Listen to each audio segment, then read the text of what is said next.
నమస్తే అండి. Welcome back to she was kitchen. ఈరోజు వీడియోలో నేను ఎంతో ఆరోగ్యకరమైన టేస్టీ చికెన్ హలీం ఎలా తయారు చేయాలో చూపించబోతున్నాను. ఇది ఎంతో ప్రోటీన్ రిచ్ ఫుడ్ అండి. చాలా ఈజీగా కూడా డైజెస్ట్ అవుతుంది. ఇది రంజాన్ ఫెస్టివల్‌కి ఎక్కువగా చేసుకుంటారు. సో లేట్ చేయకుండా దీనికి కావాల్సిన పదార్థాలేంటో, తయారీ విధానం ఏంటో ఈ వీడియోలో చూసేద్దాం.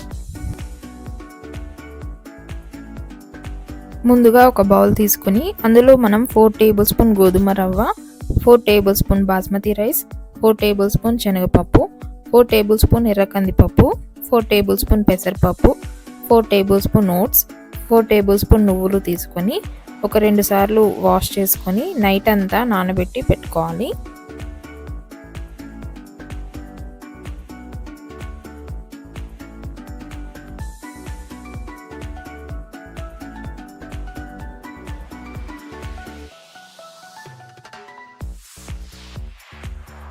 ఇంకొక బౌల్ తీసుకొని అందులో మనం బాదం ఒక 10, కాజు ఒక 10, పిస్తా ఒక 10 తీసుకొని వీటిని కూడా నానబెట్టి పెట్టుకోవాలి. ఒక గంట సేపు నానబెడితే సరిపోతుంది.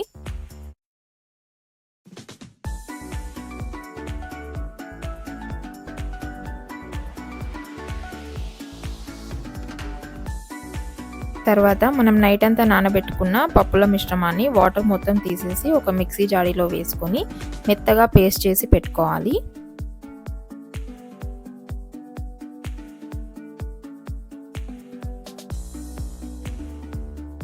అలాగే మనం నానబెట్టుకున్న డ్రై ఫ్రూట్స్ని కూడా మెత్తగా పేస్ట్ చేసి ఒక బౌల్లో తీసి పక్కన పెట్టుకోవాలి.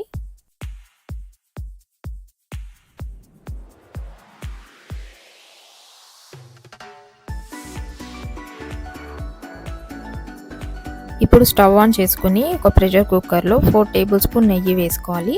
నెయ్యి వేడయ్యాక అందులో మనం ఒక దాల్చిన చెక్క, హాఫ్ స్పూన్ షాజీరా, 4 ఇలాచీలు, 4 లవంగాలు, హాఫ్ స్పూన్ నల్ల మిరియాలు, తోక మిరియాలు దొరికితే తోక మిరియాలు ఒక హాఫ్ స్పూన్ తీసుకొని కొద్దిగా ఫ్రై చేసుకోవాలి.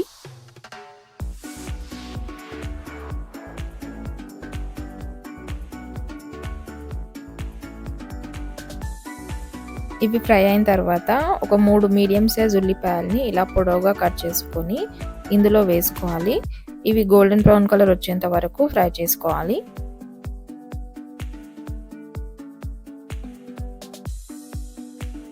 ఉల్లిపాయలు ఫ్రై అయిన తర్వాత ఇందులో మనం 2 స్పూన్స్ అల్లం వెల్లుల్లి పేస్ట్ వేసుకొని అల్లం పచ్చివాసన పోయేంత వరకు ఫ్రై చేసుకోవాలి. అల్లం పచ్చివాసన పోయిన తర్వాత ఇందులో మనం వాష్ చేసి పెట్టుకున్న చికెన్ని వేసుకొని చికెన్ కొద్దిగా ఉడికేంత వరకు ఫ్రై చేసుకోవాలి.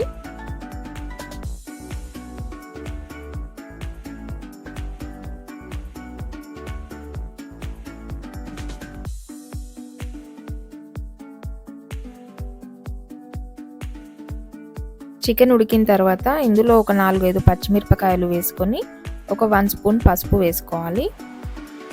పసుపు పచ్చివాసన పోయేంత వరకు కూడా బాగా మిక్స్ చేసుకొని ఉడికించుకోవాలి.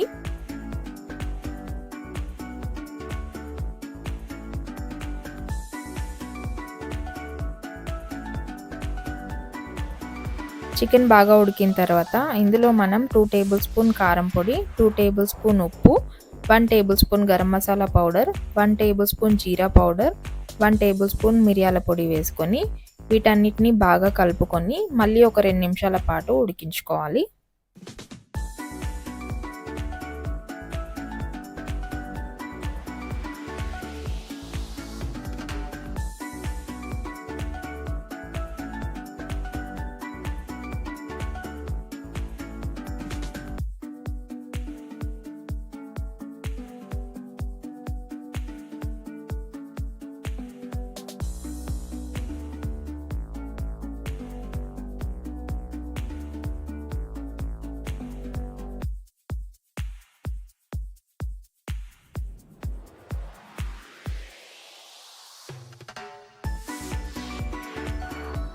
ఇవన్నీ బాగా ఉడికిన తర్వాత ఇందులో మనం 4 గ్లాసుల నీళ్లు పోసుకొని ప్రెషర్ కుక్కర్ ఒక 4 to 5 విజిల్స్ వచ్చేంత వరకు బాగా ఉడికించుకోవాలి.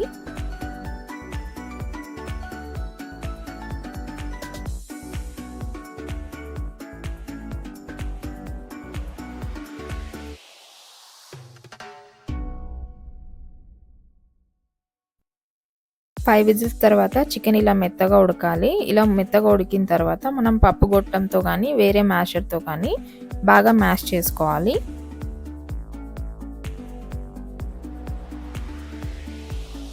ఈ కన్సిస్టెన్సీ వచ్చేంత వరకు మ్యాష్ చేసుకుంటే సరిపోతుంది. ఇప్పుడు మళ్ళీ వేరే ప్యాన్ తీసుకొని స్టవ్ ఆన్ చేసుకొని అందులో మనం 5 టేబుల్ స్పూన్ వరకు నెయ్యి వేసుకొని అందులో మనం కాజుని వేయించుకోవాలి. కాజు గార్నిషింగ్కి లాస్ట్లో యూస్ చేసుకోవచ్చు, అందుకే కాజుని వేయించుకుంటున్నాను. తర్వాత ఇందులో మనం కట్ చేసి పెట్టుకున్న ఆనియన్స్ కూడా వేసుకోవాలి.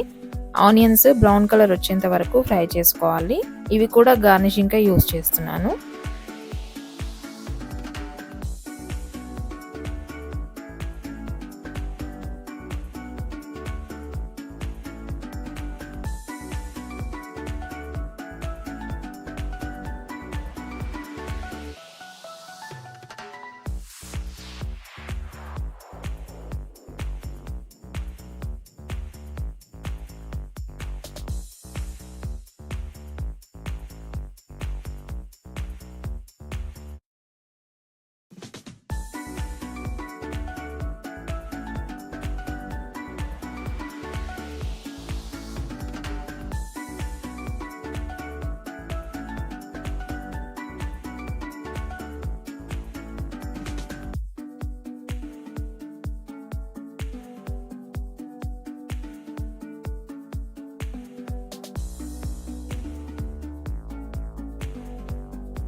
ఆనియన్స్ని క్యాష్యూస్ని ఒక ప్లేట్లో తీసి పక్కన పెట్టుకోవాలి.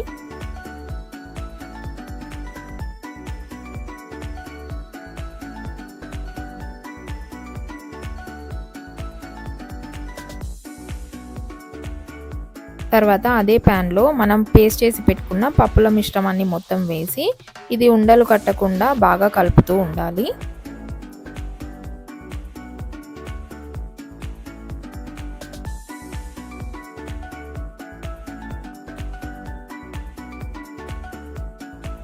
ఇలా ఉండలు కట్టకుండా బాగా ఉడికించిన తర్వాత ఇందులో మనం రుబ్బి పెట్టుకున్న చికెన్ మిశ్రమాన్ని వేసుకోవాలి.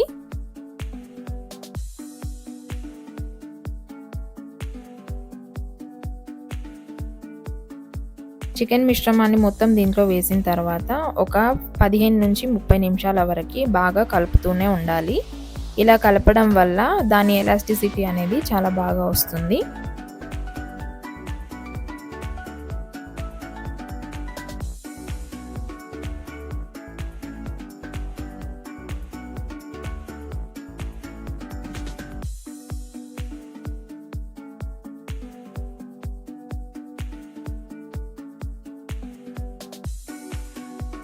ఇలా ఒక అరగంట పాటు కలిపిన తర్వాత ఇందులో మనం 1 tablespoon garam masala powder వేసుకొని అందులోనే మనం కట్ చేసి పెట్టుకున్న కొత్తిమీర పుదీనా ఆకుల్ని కూడా వేసుకొని మళ్ళీ ఒక 10 నిమిషాల పాటు స్టవ్ని లో ఫ్లేమ్లో పెట్టుకొని కలుపుతూ ఉండాలి.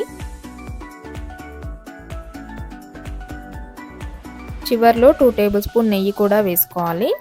ఇలా నెయ్యి వేసుకోవడం వల్ల దాని అరోమా అనేది చాలా బాగా వస్తుంది, ఫ్లేవర్ కూడా చాలా బాగుంటుంది. 10 నిమిషాల పాటు ఇలా బాగా కలుపుకున్న తర్వాత స్టవ్ ఆఫ్ చేసుకొని మనం ఫ్రై చేసి పెట్టుకున్న ఫ్రైడ్ ఆనియన్స్ కాజు వేసుకొని గార్నిషింగ్ చేసుకోవాలి. ఇది కొంచెం పల్చగా ఉన్నప్పుడే స్టవ్ ఆఫ్ చేసుకోవాలి, చల్లగా అయిపోతే గట్టిగా అయిపోతుంది కాబట్టి. ఇంతేనండి, ఎంతో ఆరోగ్యకరమైన టేస్టీ చికెన్ హలీం రెడీ. ఇది మీరు కూడా ట్రై చేయండి, ఎలా వచ్చిందో నాకు కామెంట్ బాక్స్లో పెట్టండి. ఈ వీడియో కనుక మీకు నచ్చినట్లయితే లైక్ చేయండి, షేర్ చేయండి, కామెంట్ చేయండి. మరిన్ని ఇంట్రెస్టింగ్ రెసిపీస్ కోసం మా ఛానల్ని సబ్స్క్రైబ్ చేసుకోవడం మర్చిపోకండి.